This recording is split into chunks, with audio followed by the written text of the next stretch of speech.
Welcome to Eklavya study point everyone and I am Sachin. और आज की इस वीडियो में मैं आपको बताना चाहूंगा जितने भी सीबीएसई के स्टूडेंट्स हैं जो क्लास 11 से 12th में आए हैं और जो क्लास 10th में हैं अब जो आ गए हैं उनके लिए बहुत बड़ा अपडेट है। और वो ये है कि अब आपके एग्जाम साल में 2 बार होंगे, ठीक है, बोर्ड एग्जाम। अब ये पूरी न्यूज़ क्या है, वीडियो को एंड तक देखना तभी समझ आएगी।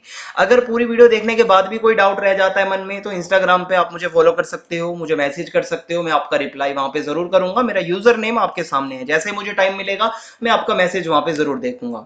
तो अब न्यूज क्या है मैं आपको बताता हूं। द हिंदू में आज की जो न्यूज थी वो ये थी कि सीबीएसई ने जो एकेडमिक ईयर है अब आपका 2021 से लेकर 2022 तक, ठीक है, इसको 2 टर्म में बांट दिया है भाई। यहाँ पे 2 बार आपके पेपर होंगे बोर्ड एग्जाम के, ठीक है, 2 टर्म्स में इसको डिवाइड कर दिया गया है आपके पूरे साल को। अब इसमें और डिटेल में समझते हैं। देखो, पिछले साल से क्या हो रहा था, स्कूल लगातार बंद पड़े हैं, एग्जाम्स मतलब बहुत ज्यादा डिस्ट्रैक्ट हुए, एग्जाम्स नहीं हो पाए कोविड के चक्कर में, ठीक है। तो इन सबको देखते हुए सीबीएसई ने एक नया असेसमेंट, मतलब आप कह सकते हो न्यू असेसमेंट स्कीम जो है वो सामने पेश करी है क्लास 10th और 12th के स्टूडेंट्स के लिए इस साल, ठीक है।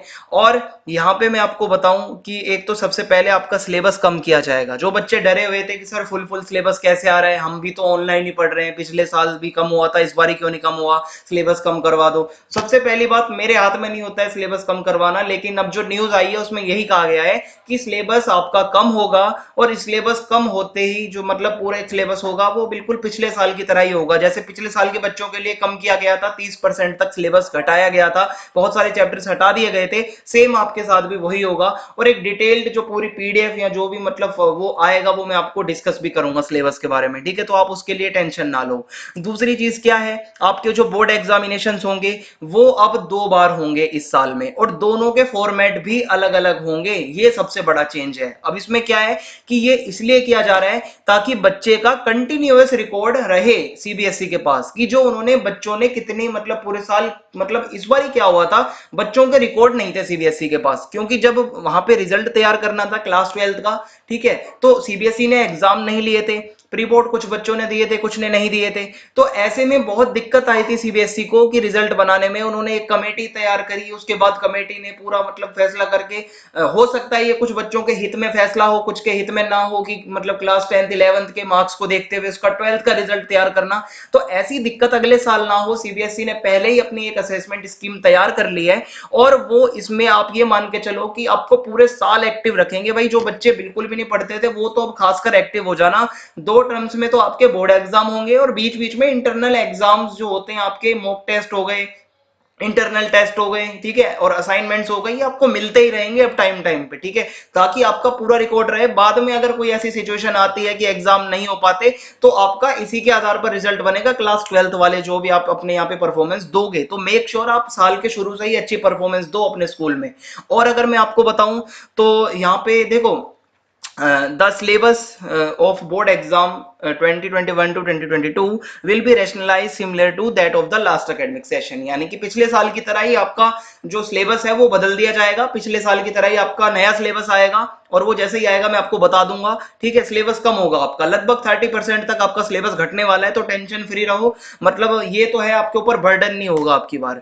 और इसको हम समझते हैं, CBSE has divided the 2021-2022 academic year into 2 terms with 50% of the syllabus. यानी कि आपके जो 2 टर्म्स होंगे 50% यानी कि 50-50 करके आपको जो है मतलब सिलेबस दिया जाएगा। यानी कि जब आप फर्स्ट टर्म के एग्जाम दोगे अपने तो आपका आधा सिलेबस आएगा, सेकंड टर्म के एग्जाम जब दोगे तो उसमें आधा सिलेबस आएगा, ठीक है। यहाँ पे क्लियरली लिखा गया है कि into 2 terms with 50% of the syllabus to be covered in each term with board exam to be held at the end of each term according to the notification, ठीक है। सिंपल सी बात यही कही गई है कि आपका 50-50 सिलेबस जो है वो आएगा फर्स्ट टर्म में और सेकंड टर्म में। और यहाँ पे लिखा गया है कि फर्स्ट टर्म का एग्जाम कब होगा।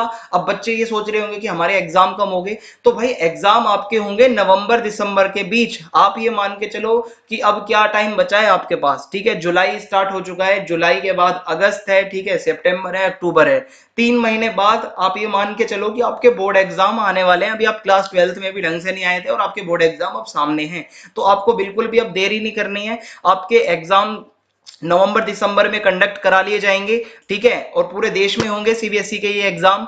90 मिनट का पेपर होगा जो आपका फर्स्ट टर्म का एग्जाम होगा। ध्यान से सुनना अब इसको, 90 मिनट का पेपर होगा, सिर्फ और सिर्फ उसमें एमसीक्यू क्वेश्चंस ही होंगे, multiple choice questions, tick mark वाले, ठीक है, जो आप कहते हो ऑप्शंस वाले, वो ही होंगे। और कोई भी लेंथी क्वेश्चन नहीं होगा उसमें, सिर्फ और सिर्फ एमसीक्यू क्वेश्चंस होंगे।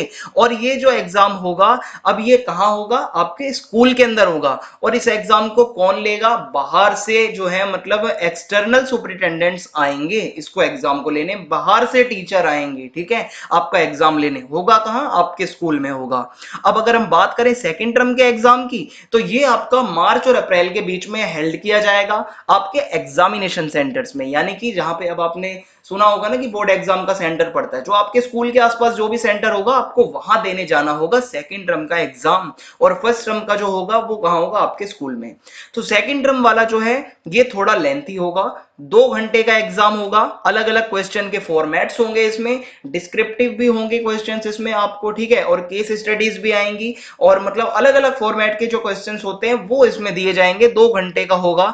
इन case the pandemic situation is not conductive for such a long descriptive exam to be held, the second term exam will be also मतलब कंडक्टेड विद एमसीक्यूज। यानी कि अगर ऐसी कंडीशन आती है, सेकंड टर्म के exam नहीं हो पाते अगर कोरोना के चक्कर में, और अगर ढंग से इतने लंबे लंबे 2-2 घंटे के एग्जाम नहीं हो सकते, तो अब बोर्ड इसमें मतलब इसमें क्या करेगा इस कंडीशन में कि आपके एमसीक्यू ही करवा देगा दोबारा से, ठीक है, एमसीक्यू फॉर्मेट में ही आपके एग्जाम करवा दिए जाएंगे। अगर ऐसा होता है, अगर सब नॉर्मल रहता है तो मान के चलो ऐसा ही होगा जैसा लिखा हुआ है, लंबे लंबे लेंथी जो आपके बोर्ड एग्जाम में जो डिस्क्रिप्शन मतलब डिस्क्रिप्टिव जो आपके क्वेश्चंस आते हैं वही आपके आएंगे सेकंड टर्म में, और वेरियस फॉर्मेट्स, अलग अलग फॉर्मेट के क्वेश्चंस आएंगे। और अब समझो इसमें क्या है, if both term exams are held, अगर दोनों एग्जाम अच्छे से हो जाते हैं, फर्स्ट टर्म के भी सेकंड टर्म के भी, the final theory marks will be equally split between the two. और जो फिर आपका फाइनल रिजल्ट बनेगा वो दोनों में से देख के बन जाएगा, ठीक है, कि आपने फर्स्ट टर्म में कितने नंबर लिए, सेकंड टर्म में आपने कितने नंबर लिए, उससे आपका फाइनल रिजल्ट तैयार हो रहा होगा। If the pandemic forces complete schools closures in November and December, the first term exams will be conducted online or in homes। यानी कि अगर पेंडेमिक कोरोना के कारण स्कूल नहीं खुल पाते या एग्जाम्स नहीं हो पाते, तो फर्स्ट टर्म के जो आपके एग्जाम्स होंगे वो या तो ऑनलाइन कंडक्ट करा लिए जाएंगे या फिर आपके घर से आपको एग्जाम देने के लिए कह दिया जाएगा, and would carry reduced weightage in the final results. यानी कि आपको समझ में आ गया कि पूरी तैयारी है इस बार सीबीएसई की, एग्जाम तो लेके रहेंगे। अब की बारी कोई आप ये मत समझना कि एग्जाम आपके नहीं होंगे, एग्जाम होके रहेंगे और बहुत सारे जुगाड़ निकालने हैं सीबीएसई ने। If the second term exams cannot be held, the final results would be based on an increased weightage for the first term exam scores and internal assessment। अगर सेकंड टर्म का एग्जाम नहीं हो पाता किसी कारणवश, तो ऐसे में क्या होगा, फर्स्ट टर्म में जितना आपने स्कोर किया होगा और उसके साथ जो आपका इंटरनल असेसमेंट होगा, जो आपके असाइनमेंट्स बनते हैं, ठीक है, जो और मतलब आपके टेस्ट वगैरह होंगे, उन दोनों को जोड़ के आपका रिजल्ट बना दिया जाएगा। मतलब आपके साथ कुछ भी ऐसा नहीं होगा कि 9th 10th 11th का रिजल्ट के बेस पे आपका रिजल्ट मतलब बना दिया जाएगा जैसा कि इस बार हुआ है, ठीक है। आपके लिए पूरी तैयारी है सीबीएसई के पास। और if schools are completed closed, ठीक है, and both the first and second term exams have to be conducted at home, the final results will be include weightage for the scores in internal assessment, projects, practical work as well as both term and examinations। अगर दोनों term के exam नहीं हो पाते किसी कारण में, ये तो बिल्कुल भी नहीं होगा, आप मान के चलो भाई एग्जाम तो होंगे ही होंगे, अगर फिर भी नहीं हो पाते तो ऐसे में आपका जो फाइनल रिजल्ट बनेगा वो क्या होगा, ये एग्जाम एक तो आपके घर पे होंगे, ठीक है, अगर मतलब नहीं हो पाते तो ये मतलब कंडक्ट कराई जाएंगे आपके घर के अंदर ही, ठीक है। और इसमें रिजल्ट जो बनेगा उसमें आपके असाइनमेंट को भी उतना ही महत्व दिया जाएगा, प्रोजेक्ट्स को भी दिया जाएगा, प्रैक्टिकल वर्क जो आपने किया है उसको भी दिया जाएगा, फिर टोटल रिजल्ट बनेगा। यानी कि टोटल अब जो होगा आपका 12th के अंदर से ही रिजल्ट बनेगा। अब उनके पास जुगाड़ बहुत आ गए हैं, चलो फर्स्ट टर्म का नहीं हुआ सेकंड टर्म के बेस पे कर दिया, ये नहीं हुआ वो कर दिया, ये नहीं हुआ वो कर दिया, यानी कि कम से कम भी 5-6 ऑप्शन है आप सीबीएसई के पास आपका एग्जाम कराने के। तो अब आप बिल्कुल तैयार रहिए। सिलेबस की अगर हम बात करें, दोबारा एक बार मैं इसका जिक्र कर देता हूं।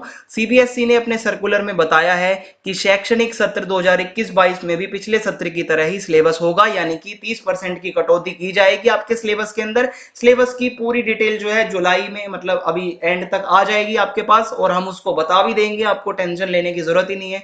अब अपना मतलब आप तैयार मतलब हो जाओ, और कुछ ही 3-4 महीने बाद आपके एग्जाम्स हैं। कहते हुए काफी अजीब लग रहा है, बट यस आपके एग्जाम्स हैं। और चैनल को सब्सक्राइब करना ना भूलें, बेल आइकन को दबा दें ताकि आने वाले वीडियोस के अपडेट्स आपको मिलते रहें। वीडियो को ज्यादा से ज्यादा शेयर कर दीजिए। जय हिंद, जय भारत, धन्यवाद।